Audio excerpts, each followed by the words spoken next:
Eu comecei muito cedo na vida comunitária aqui em Manaus. Quando jovem, eu, aos 13 anos, logo depois do Bar Mitzvah, né, fui para Estivá, em Petrópolis. Passei 2 anos lá.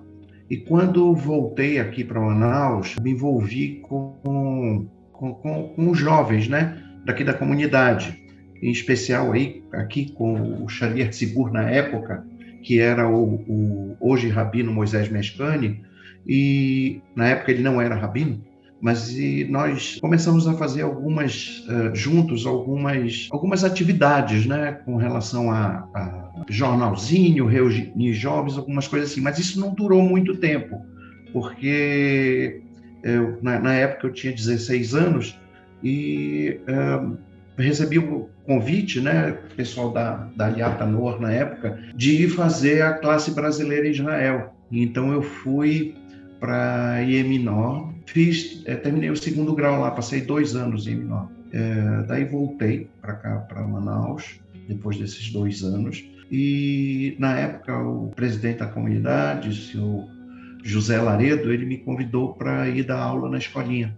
Estavam com falta de professores na escola judaica aqui em Manaus, e eu fui ser professor lá, dava aula para crianças e adolescentes, né? E aí nós refundamos um movimento juvenil aqui em Manaus nessa época, chamava Hebraica Jovem, funcionava dentro da Hebraica daqui, e começamos a atuar, né, junto com outros jovens, a reunir ali tanto as crianças mais novas na escolinha, quanto os mais velhos na escola, desculpa, no grupo juvenil, na Hebraica Jovem. Passei mais ou menos uns 4 ou 5 anos, assim, né? E depois eu já estava começando a minha vida profissional, então eu me afastei um pouquinho, né? Fui cuidar um pouco da minha vida, mas nunca me distanciei completamente da comunidade. Na época eu tinha um restaurante também, comecei a prestar serviços dentro da Hebraica, para os jantares comunitários. E aí passei ali na Hebraica bastante tempo, fui diretor da Hebraica. Quando a Nora Benchimol resolveu se afastar da diretoria da Hebraica, ela me convidou para substituir ela na diretoria da Hebraica. Isso já estamos falando aí dos anos 2000. E eu fui ser diretor da Hebraica, passei lá 2 anos como presidente da Hebraica aqui de Manaus, como um dos diretores do Comitê Israelita, e depois fui convidado para o mandato de presidente do Comitê Israelita, justamente na época da pandemia, né? Assumi ali em maio de 2020, junho de 2020, eleito em maio, assumi em junho de 2020, ali naquela confusão, onde a gente não sabia muito bem como é que as coisas tinham que funcionar, mas passamos esse tempo todo. Foi um momento peculiar, difícil em alguns aspectos, né? Porque não tínhamos experiência, e estamos hoje aqui na presidência do comitê.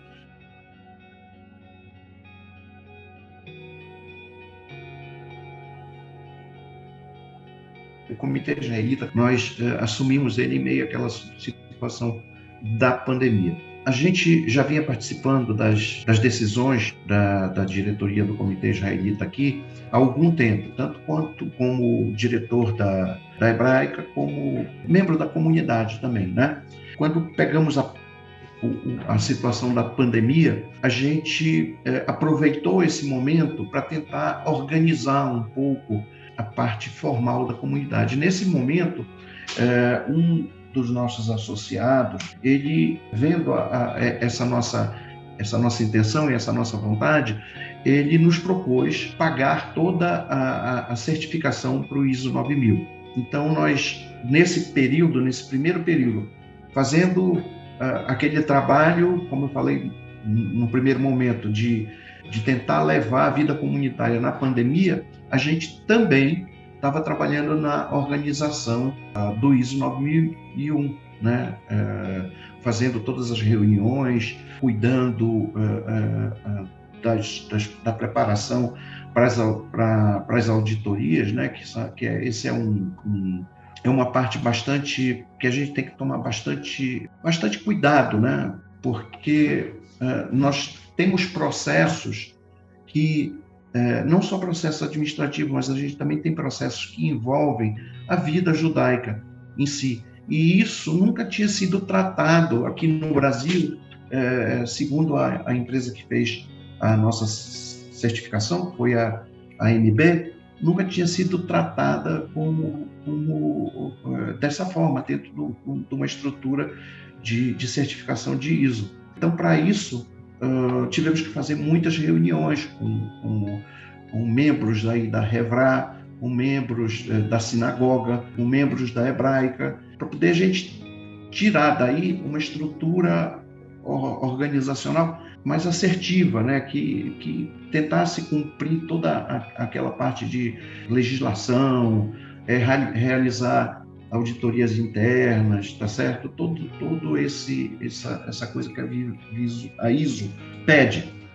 Então, trazer uma cultura de qualidade, né? De política de qualidade, deixar claro quais são os papéis das pessoas dentro da estrutura, criar uma matriz de responsabilidade onde as pessoas pudessem tomar algumas decisões, né? E tudo isso a gente fez durante essa parte da pandemia. Fora isso, também tivemos na pandemia que cuidar da comunidade, né?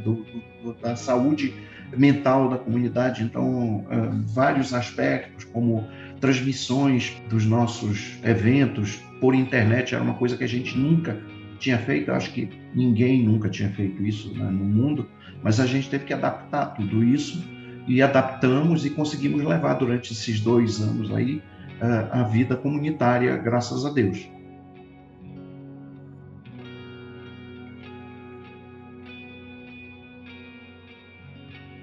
A comunidade judaica do Amazonas, a gente precisa falar, eu não sou a pessoa mais preparada para falar da história da comunidade, a gente tem pessoas muito mais preparadas aqui, mas eu posso te dar assim uma visão geral.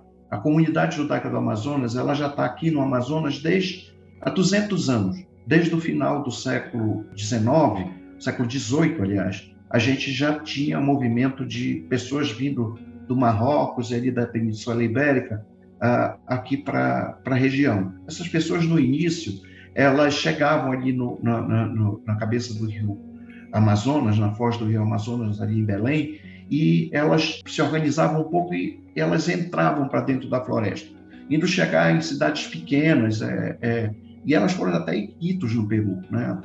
Até lá teve isso.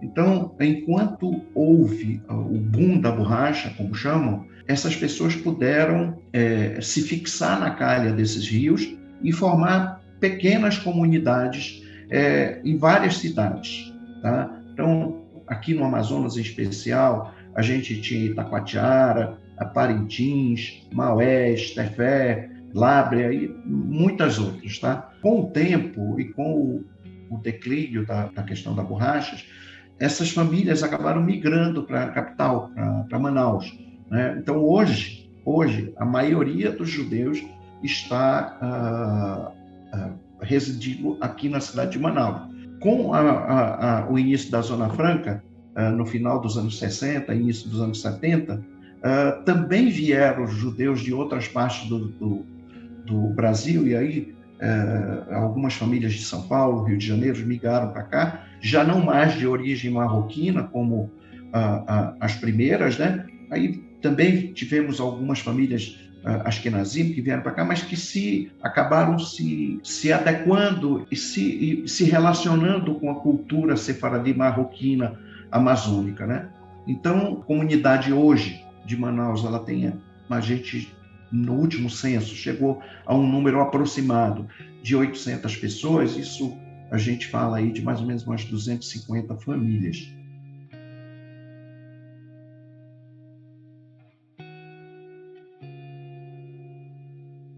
Eu sou filho de 2 famílias, tem um nome mais ou menos comum no povo judaico, né? A primeira família Cohen, que é a família da minha mãe, migraram para Parintins, e lá em Parintins eram comerciantes, e meu avô, Moisés, era representante da Paner, né, da empresa de aviação, cuidava dos voos na cidade de Parintins, representava a companhia na cidade de Parintins e ligava ali Parintins, a Manaus, Belém e ao resto do mundo com os hidroaviões, né? Já a família do meu pai, a família Israel, que também é uma família de nome bastante comum, veio de Portugal. Tá? Primeiro vieram do Marrocos, passaram um tempo em Portugal, e de Portugal vieram para o interior do Amazonas, Taquatiara, e depois acabaram vindo para Manaus.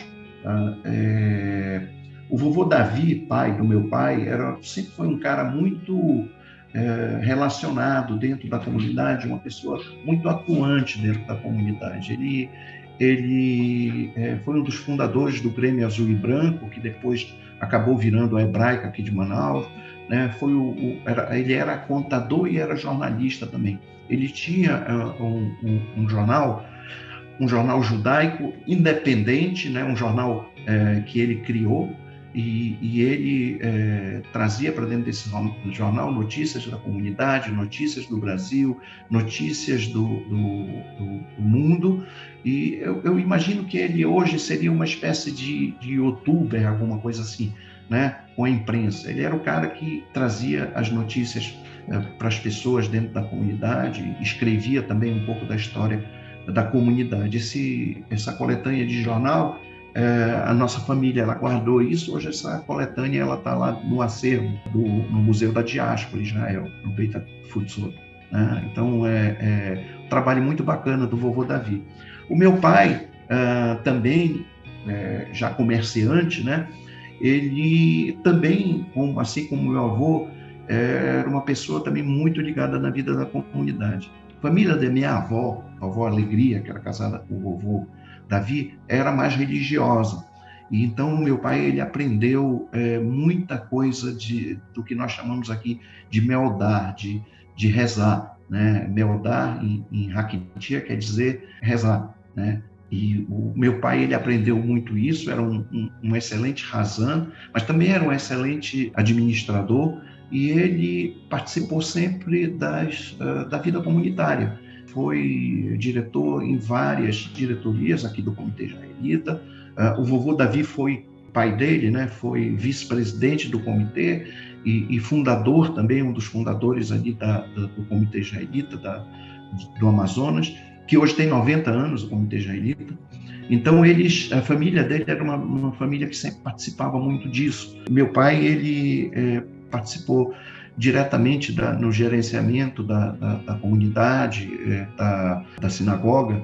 Isso veio desde da diretoria do senhor Isaac Ben-Shimol, e ele foi até secretário junto com o professor Samuel Ben-Shimol, e terminou essa carreira dele na comunidade ali no final dos anos 80, mais ou menos quando eu estava começando a minha vida na escolinha. Meu pai estava saindo e eu estava começando ali na escola judaica Jacob Zulay, né? Então, a história da minha família é mais ou menos essa. Eu fiz desenho industrial na faculdade, né?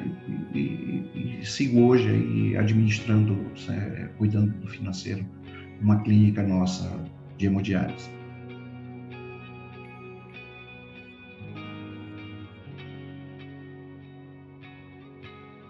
Eu diria aos jovens que o trabalho voluntário na comunidade talvez uma das coisas que tragam o maior satisfação para a gente e realização, porque o tipo do trabalho que você faz só por amor, tá certo? E eu diria para elas procurarem pessoas para se inspirar, né? Eu tive, em todas as etapas da minha vida, eu tive pessoas que me inspiraram, tá certo? Ali no início com o Moisés Mescani, depois com o Dr. Isaac Dan, aliás, antes com o Dr. Isaac Dan, porque ele foi o meu professor lá pequenininho na escolinha, nos anos 70, então eu aprendi muita coisa com o Dr. Isaac Dan, que me inspirou muito. E eu diria que é importante que os jovens procurem pessoas para se inspirar. Até hoje em dia eu procuro ver nas pessoas que trabalham na comunidade, que dedicam seu tempo, dedicam o seu esforço, dão bons exemplos. Aqui em Manaus, nós temos uma pessoa, faço questão de falar dela, eu pouco a conheci, mas hoje, como presidente da comunidade, eu vejo o bem que essa pessoa fez para todos nós. O doutor Abrão, tá? O doutor Abrão Pinto, o senhor Abrão Pinto era um comerciante aqui em Manaus que deixou em testamento para a comunidade uma série de lojas no centro da cidade, e hoje os recursos que os aluguéis dessas salas trazem para o Comitê Israelita, elas representam aí uma fatia muito importante do nosso orçamento. Então, eu diria para os jovens eles se inspirarem nas pessoas que fazem o bem para a comunidade. Temos muitos outros casos aqui na comunidade de Manaus. Eu gostaria também de falar muito na pessoa que está como a minha vice-presidente nesse período, que é a Anne, que foi uma pessoa que me ajudou a entender como é que é a vida comunitária. Então, eu diria que o trabalho comunitário, ele traz satisfação, mas para a gente fazer ele, a gente precisa se inspirar em pessoas que desejam fazer o bem na comunidade e cuidar da cultura, cuidar do tesouro que os nossos velhos deixaram para a gente, não só uma obrigação, é um prazer também.